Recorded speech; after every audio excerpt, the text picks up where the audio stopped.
toutes et à tous. Donc, on va continuer nos traductions des divertissements que raconte Indradyumna Maharaj.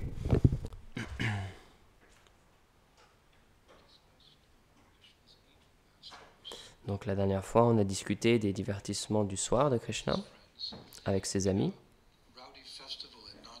lorsqu'il y avait le festival à Nandagram. Et à la fin de ce festival, Krishna a fait semblant de dormir dans son lit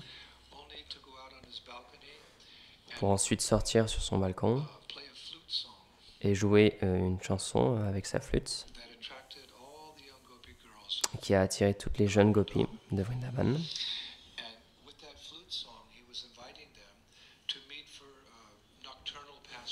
Et avec cette chanson de la flûte, il les a invités à une rencontre pour des divertissements de la nuit dans la forêt de Vrindavan. Et j'ai lu un petit peu plus à ce sujet la nuit dernière.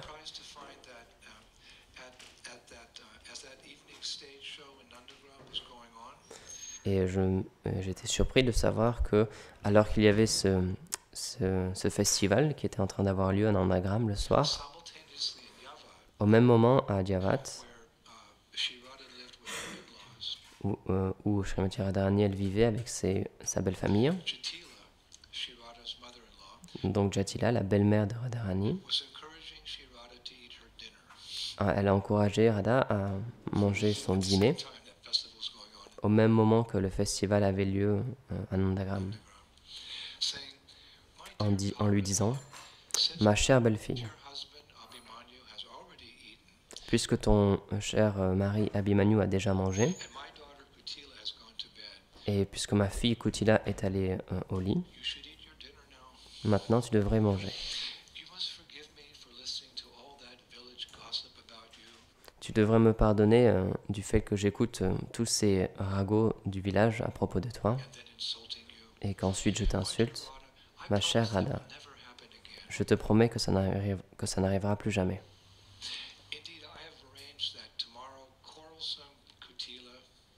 En effet, j'ai fait les arrangements pour que demain,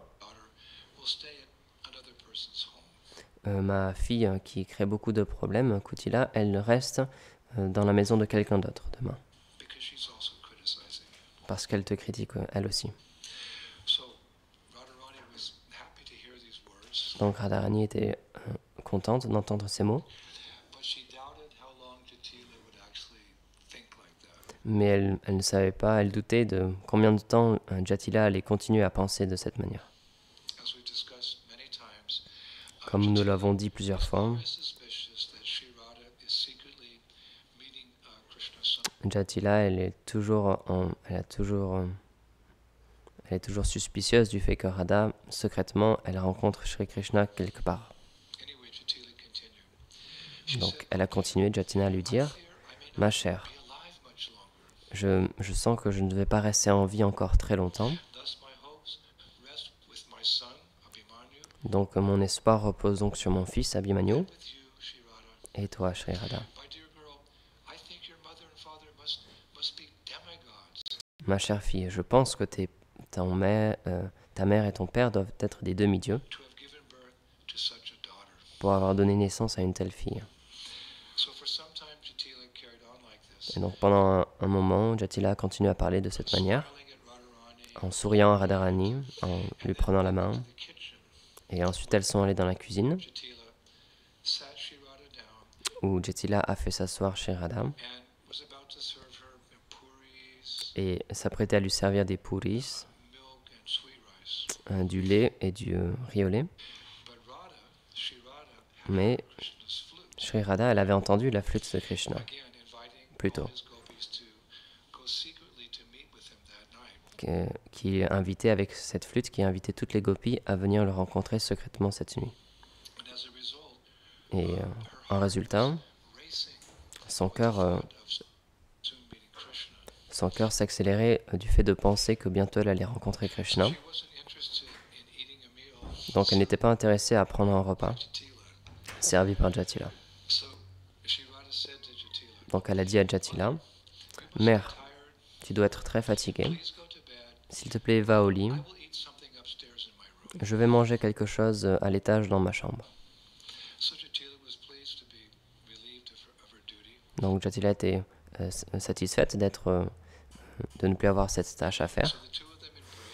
Donc les deux se sont embrassés et elles se sont retirées dans leur quartier respectif.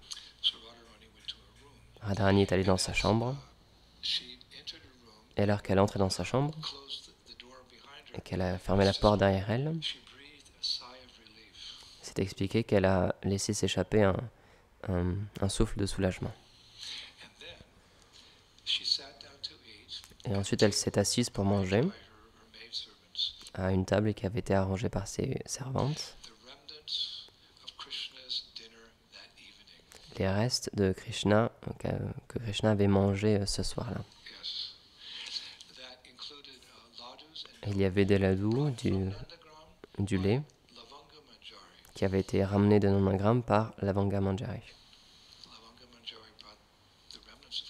Elle avait ramené les restes de Krishna. Et j'ai lu que à l'instant où Sri Radha a touché les restes de Krishna,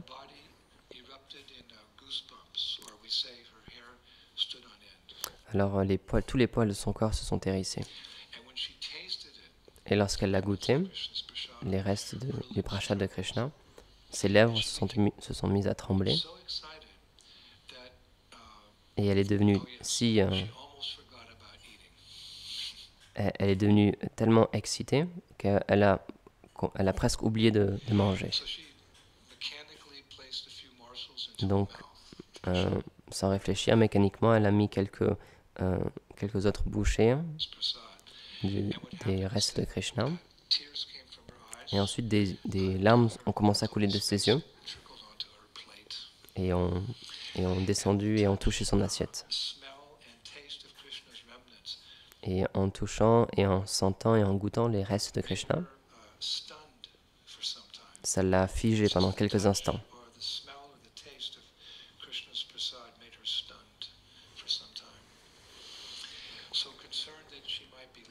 Et donc, ayant peur qu'elle soit en retard pour cette rencontre nocturne avec Krishna, une de ses servantes lui a dit doucement: « Oh belle fille, tu devrais manger rapidement si tu veux arriver au lieu de rendez-vous à l'heure. » Lalita Devi est ici maintenant et Vishaka est en chemin. Et elles ont beaucoup envie d'y aller avec toi à travers cette nuit sombre.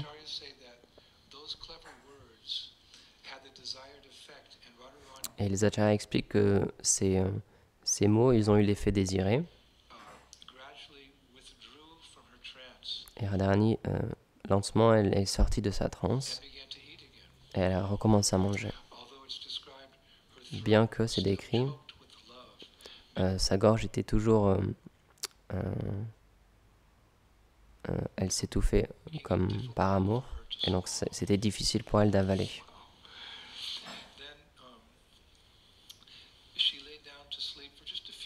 Ensuite, elle s'est allongée pour dormir jusqu'à quelques minutes avant de quitter la maison pour rencontrer Krishna, qui était sur les berges de la rivière Yamuna. Et donc pendant ce temps, dans un bosquet, dans une forêt Champaka, sur les bords de la Yamuna, Vrindi Devi et ses assistantes étaient occupées à faire des préparations pour le rendez-vous, pour la rencontre du couple divin, et toutes les gopis qui allaient venir. Et c'est décrit que les déesses de la forêt étaient occupées. Elles faisaient pendre des guirlandes, elles accrochaient des guirlandes tout autour du bosquet. Et elles allumaient des lumières qui brillaient comme de l'or. Et donc tout ce divertissement du bosquet, donc à cause de ça, tout le bosquet il brillait d'une couleur dorée. Et donc ça a inspiré les abeilles à boire le miel des fleurs.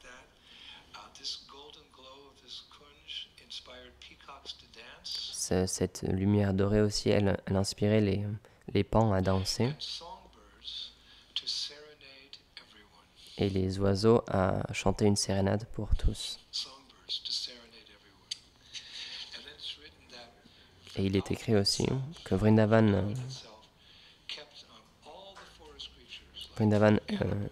elle-même, elle a gardé toutes les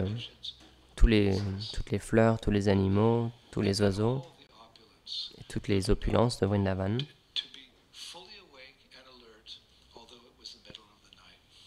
Vrindavan a fait en sorte que tous les habitants, toutes les fleurs, les plantes, les oiseaux, les animaux, ils soient absolument tous réveillés et en état d'alerte, même si c'était le milieu de la nuit. Parce qu'il faut se rappeler qu'à Vrindavan, tout est personnel. Les animaux, les oiseaux, les fleurs, le vent et toutes les opulences de Vrindavan. Donc Vrindavan a inspiré toutes ces choses-là à être pleinement éveillé pour servir Radha et Krishna.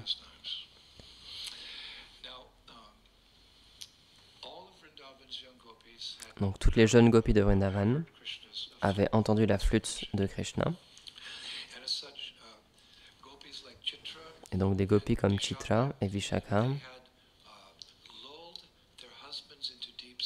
elles avaient bercé leur mari pour qu'il soit dans un sommeil profond. Et après s'être habillés en silence, et après s'être vêtus d'ornements, sur la pointe des pieds, elles ont quitté leur maison. Et donc ces gopis et toutes les gopis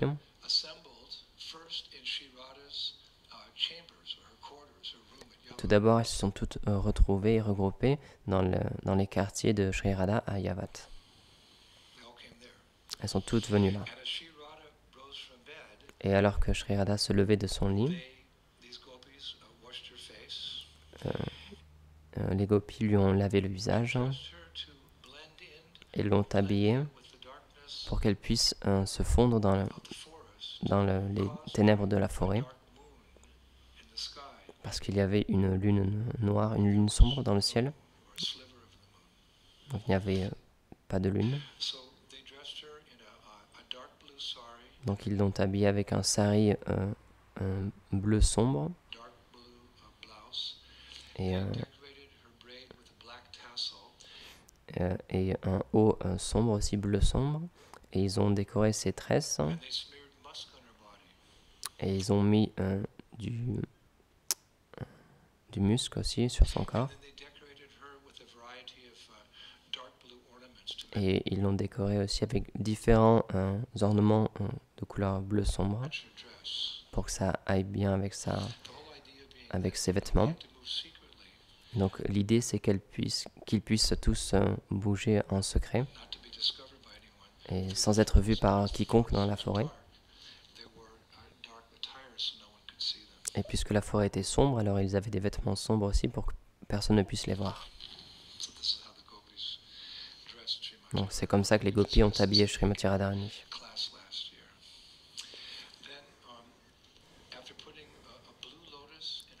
Et ensuite, après lui avoir donné et mis dans les mains un lotus bleu, toutes ses amies sont venues et l'ont embrassé et lui ont parlé avec des mots pour la rassurer, en lui disant qu'ils allaient tous arriver sains et saufs au lieu de rendez-vous.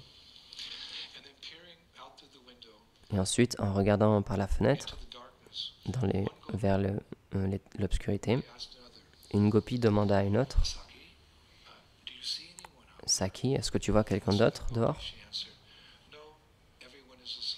Et l'autre gopi lui répondit, « Non, tout le monde est endormi. » Et donc ensuite, toutes les gopis, sur la pointe des pieds, ont descendu les escaliers et ont quitté la maison à Yavat pour le lieu de rendez-vous. Et en bougeant et en marchant silencieusement à travers le village de Yavat, elles ont atteint l'orée de la forêt. Et alors qu'elles sont entrées dans la forêt, c'est écrit, elles ont toutes laissé s'échapper un soupir. Et les acharyas disent, ça ressemblait à un vent qui était empreint de pâte de santal, qui descendait des montagnes Himalayas.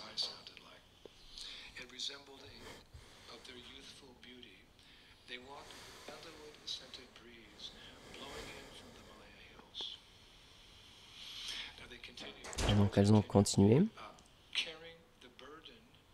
Et les acharyas continuent en tenant le fardeau de leur jeune beauté. Elles ont marché aussi vite que le permettaient leurs hanches pleines et leur taille fine, en s'arrêtant de temps en temps pour reprendre leur souffle tout en se tenant les mains pour se réconforter du fait de marcher dans la nuit noire.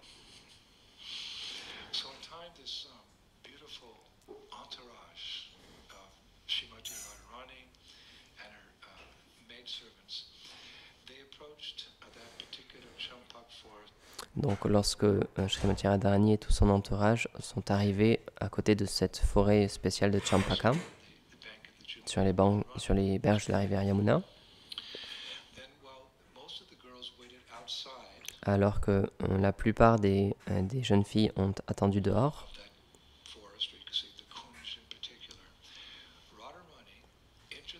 Radharani est entrée dans le bosquet avec quelques-unes de ses amies. Donc tout le monde espérait que Krishna soit déjà là, mais il n'était pas là. Combien de fois est-ce qu'on a raconté des divertissements où lorsqu'il y a un rendez-vous, et soit Krishna ne vient pas, soit il est en retard. Donc Shri Radha, elle a attendu patiemment.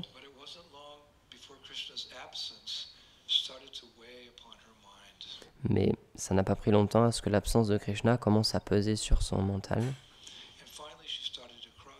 Et finalement, elle a commencé à pleurer. Donc toutes ses amies sont venues tout de suite pour essayer de la consoler. Et une gopie lui a dit doucement, chère reine, n'aie pas peur. Je vais partir maintenant pour trouver ton amant et l'amener ici. Peut-être quelqu'un l'a retenu sur son chemin.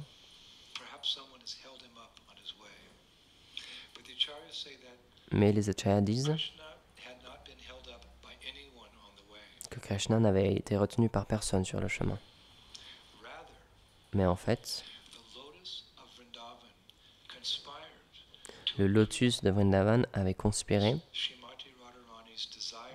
dans le but d'accroître le désir de Srimati Radharani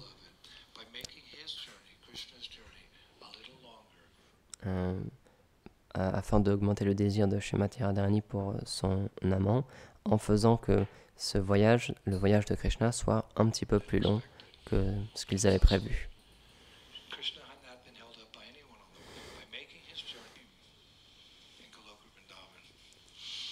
Donc ça, c'est les divertissements du couple divin à Goloka Vrindavan.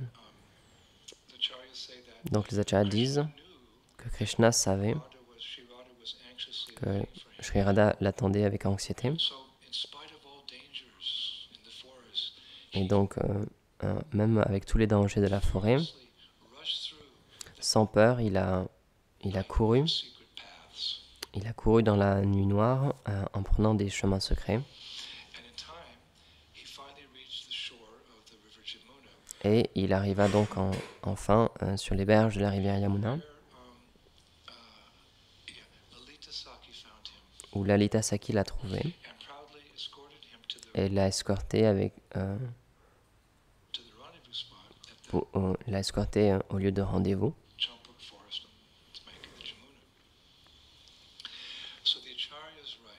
Donc les acharyas écrivent, les rencontres du couple divin peuvent être pleinement appréciées seulement par ceux qui ont un amour pur pour eux, le couple divin, qui les adorent dans le sentiment des gopis et qui ont reçu le refuge d'une telle gopi. Ils expliquent aussi qu'à chaque fois que Radha et Krishna se rencontrent, c'est écrit, c'est comme si c'était la première fois. On a discuté de ça déjà. Et j'ai lu que parfois Yogamaya, elle fait en sorte que Radha et Krishna oublient qu'ils avaient déjà été ensemble il y a à peine quelques heures. Et je lisais aussi, à chaque fois qu'ils se rencontrent, leur corps, tous les poils de leur corps se hérissent. Et leurs amis pleurent avec des larmes de joie du fait de voir le couple divin réuni. Donc ça, c'est la perfection pour les gopis, de faciliter la rencontre de Radha et Krishna. Une dernière chose que je me souviens, et à chaque fois qu'ils se rencontrent, entre guillemets, pour la première fois, ils sont incapables de parler l'un à l'autre pendant quelques instants. Ils sont juste figés. Et donc, ce soir-là particulièrement, lorsque Krishna est finalement arrivé au lieu de rendez-vous, Vishaka Saki a offert à Radha et Krishna des guirlandes de fleurs.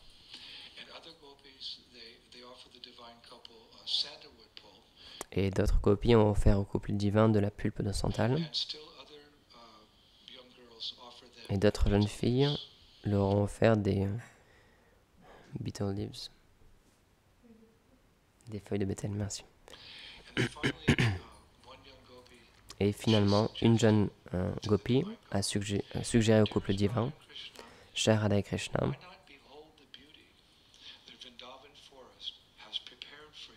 pourquoi ne pas observer la beauté que la forêt de Vrindavan a préparée pour vous?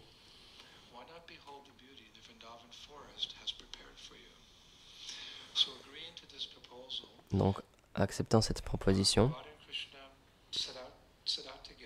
Radha et Krishna sont partis ensemble en suivant le cours de la rivière. Et il est décrit la radiance d'un teint vert de leur aura combinée. Et c'est ça qui éclairait le chemin. Et pourquoi vert?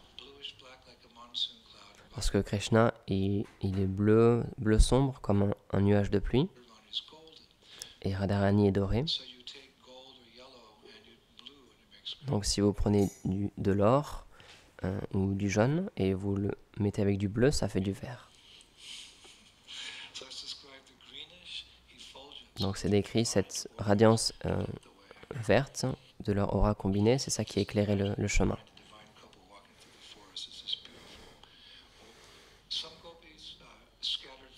Et alors qu'ils marchaient à côté, quelques gopis, elles ont éparpillé des fleurs, des pétales de fleurs sur le chemin, devant Radha et Krishna, alors que d'autres derrière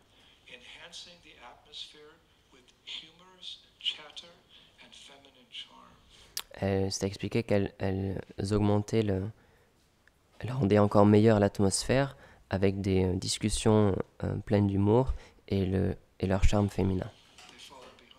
Et elles suivaient derrière.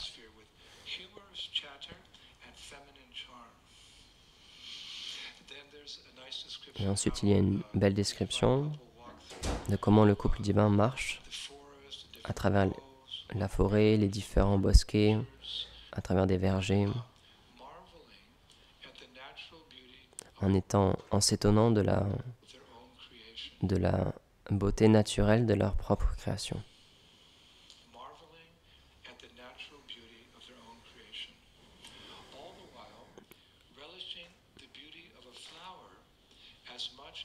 Et tout en savourant la beauté d'une fleur qui était aussi brillante que la lune. Ah non, pardon. Ils appréciaient et ils goûtaient la beauté d'une petite fleur tout autant qu'ils goûtaient l'effulgence de la lune. Et lorsque je lisais ça, je pensais, si le couple divin Radha et Krishna, ils apprécient tellement même le plus petit aspect de leur création, alors à quel point nous aussi on ne doit pas prendre pour acquis les merveilles de la nature, du monde qui nous entoure.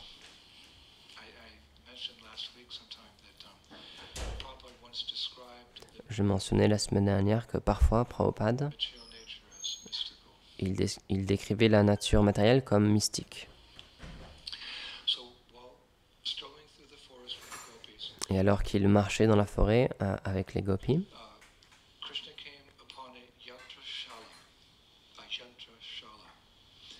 Krishna est arrivé à Yantrashala.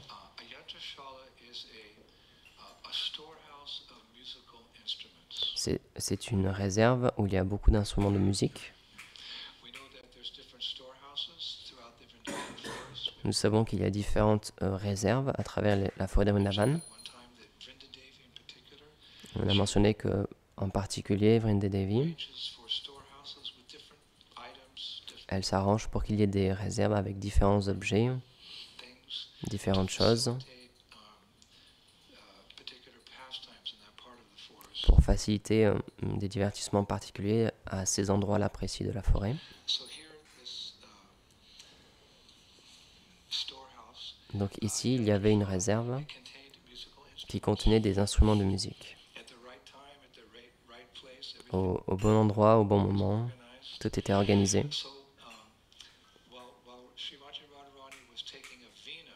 Et alors que Srimati Radharani, elle a pris une vina, c'est son instrument favori, d'autres gopis ont choisi différents instruments musicaux aussi. Lalita Saki a choisi un tambour. Et alors qu'elle a commencé à le frapper, Srimati Radharani a souri et a commencé à jouer de sa vina. Et ensuite les autres filles les ont rejoints avec leurs instruments. Et Krishna, ensuite, finalement, avec très satisfait, il a commencé à jouer de sa flûte.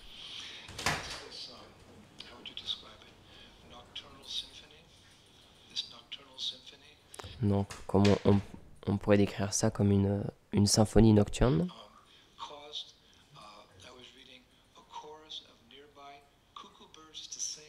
Et cette symphonie, ça a causé des coucous qui étaient non loin. Ça a fait qu'ils ont commencé à chanter.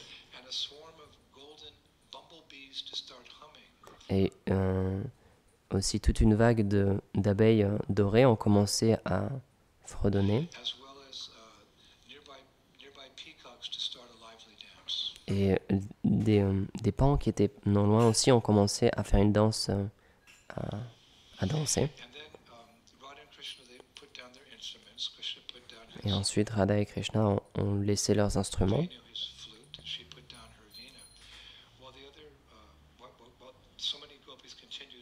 Et d'autres gopis ont continué à jouer. Et Radha et Krishna ont commencé à chanter. Et les acharyas disent qu'est-ce qu'ils chantaient. Ils chantaient à propos de la douceur de l'un et de l'autre.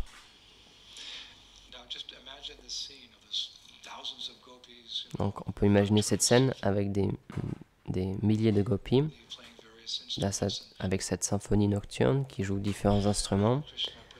Et Radha et Krishna posent leurs instruments et chantent la douceur de l'un et de l'autre. Et il est écrit que cette scène, ça a fait que Cupidon, la forêt et le visage du couple divin ont commencé à s'épanouir avec une joie tellement intense que toute trace de leur anxiété qui avait eu auparavant, qui avait été causée par la séparation, se sont effacées dans un passé lointain.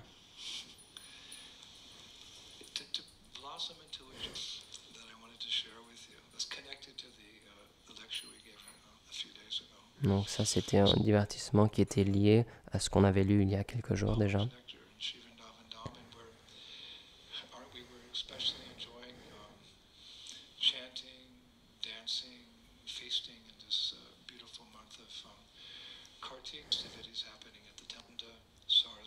Donc on va terminer aussi avec des versets de notre très cher Srila Prabodhananda Sarasvati.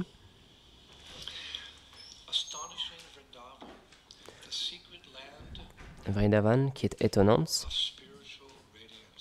qui est la terre secrète de la radiance spirituelle, qui est comme une pleine lune emplie de nectar, un domaine céleste sur terre, brille au-delà de tout le reste. Souvenez-vous des deux signes très attirants, un doré et l'autre noir, Radha et Krishna, qui sont très éloquents à décrire les qualités de Vrindavan dans le lac du Rasa là-bas. Shri Brajbhumi, Shri Vrindavan ki jai, Shri Prabhupada ki jai, Gaur Premanande Hari Bol.